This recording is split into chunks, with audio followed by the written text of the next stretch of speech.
कृष्ण जी कहते हैं कि अपनी शरीर को ज़रूरत से ज़्यादा न संवारें, क्योंकि इसे तो एक दिन मिट्टी में मिल जाना है। संवारना है तो अपनी रूह को संवारो, क्योंकि इसे तुम्हारे रब के पास जाना है। मैं उन हरि को प्रणाम करती हूँ जिनका नाम संकीर्तन सभी पापों को समाप्त करता है और जिन्हें प्रणाम करने मात्र से सारे दुखों का नाश हो जाता है।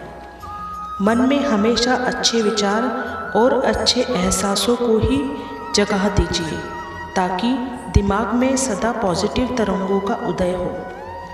बुद्धिमान व्यक्ति अपने मित्रों से जितना सीखता है, उससे कहीं अधिक अपने शत्रुओं से सीखता है।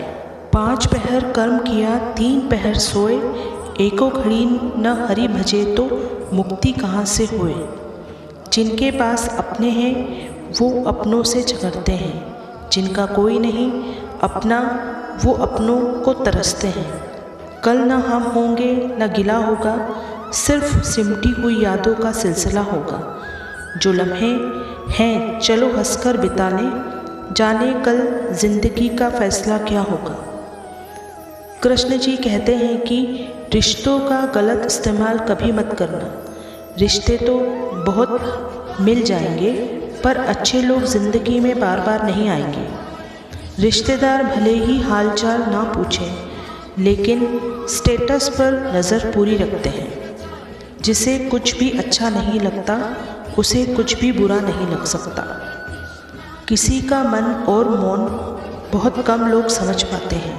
ज़िंदगी में अहमियत उसी को दो जो तुम्हारी कीमत समझता हो। माफ़ करना और शांत रहना सीखिए। आप एक ऐसी ताकत बन जाओगे कि आपको पहाड़ भी रास्ता देगा। हे कृष्ण, तू कौन है? तू राम है, तू नारायण है, तू तो है कौन? सब तेरे प्यार में पागल क्यों है? कब आकर बताएगा? इंतज़ार है तेरा कृष्ण।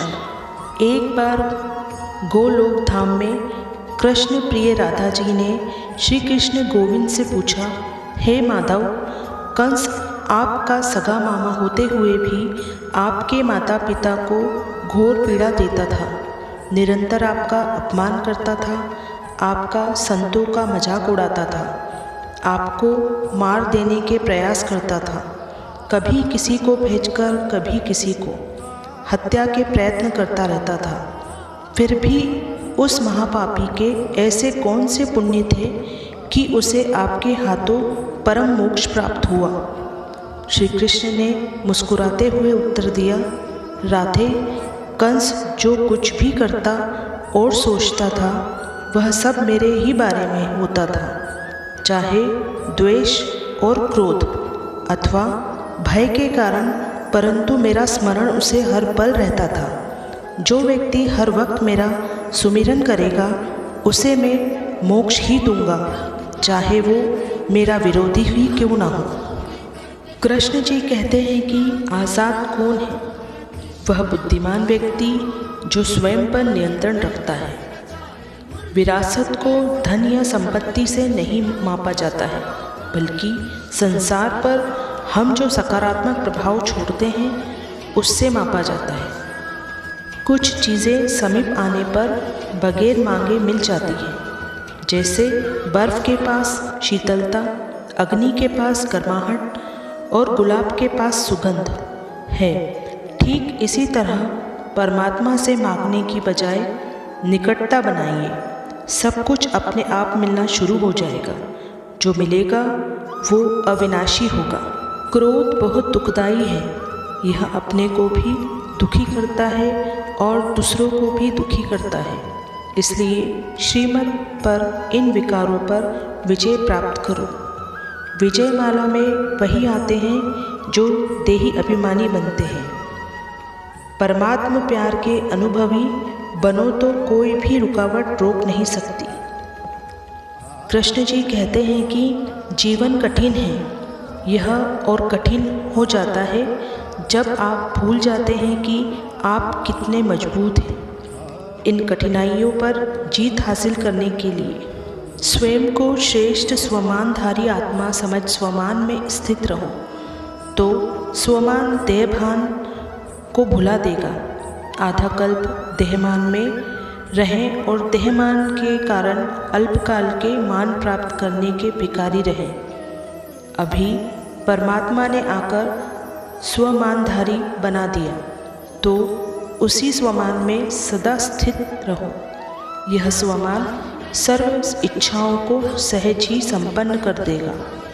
यदि कोई बार बार गलती करता है तो उसे परिवर्तन करने के लिए गुस्सा नहीं करो, बल्कि रहमदिल बनकर शुभ भावना, शुभ कामना की दृष्टि रखो, तो वह सहज परिवर्तन हो जाएगा। जब ईश्वर तुम्हें तुम्हारे सब्र का जवाब देगा, तब तुमने क्या खोया वो तुम्हें याद भी नहीं रहेगा। किसी के अकेलेपन का मजाक मत बनाओ। आपके पास जो भी भीड़ खड़ी है वो किसी मतलब से खड़ी है। कृष्ण जी कहते हैं कि पैसा तो सब कमाते हैं, आप दुआएं भी कमाओ, क्योंकि दुआएं वहाँ काम आती है जहाँ पैसा काम नहीं आता। मेडिटेशन का उद्देश्य व्यक्तिगत परिवर्तन है। आज से हम परिवर्तन के लिए कुछ समय निकाल मेडिटेशन अवश्य करें। हर सपने को अपनी सांसों में रखो, हर मंजिल को अपनी बाहों में रखो। जीत ज़रूर मिलेगी आपको, बस अपने इरादों को अपनी निगाहों में रखो। ईश्वर साफ हाथों को देखता है, भरे हुए हाथों को नहीं। भाग्य बदल जाता है जब इरादे मजबूत हों, वरना जीवन बीत जाता है किस्मत को दोष देने में। जीवन का वास्तविक सौंदर्य तो उदारता, विनम्रता, प्रेमशीलता और संवेदना में ही खिलता है। मैं माने स्वयं के बंद हो जाना, पिंजरे में कैद हो जाना, आकाश में अनंतता में वंचित रह जाना। कृष्ण जी कहते हैं कि रोता वही है जिसने महसूस किया हो। सच्चे रिश्तों को मतलब का रिश्ता रखने वालों की आंखों में न शर्म होती है न पानी। जब हम पहाड़ पर चढ़ते हैं तो थोड़ा झुककर चढ़ना पड़ता है, ताकि बिना थकावट व रुकावट आसानी से शिखर पर पहुंच सकें। जिंदगी में भी कुछ ऐसा ही है। झुककर निर्माणता से चलेंगे तो सदा खुश रहकर जीवन का आनंद ले पाएंगे और रिश्तों में स्नेह बढ़ेगा। परिस्थितियों को स्वीकार करके ही मन को शांति मिलती है।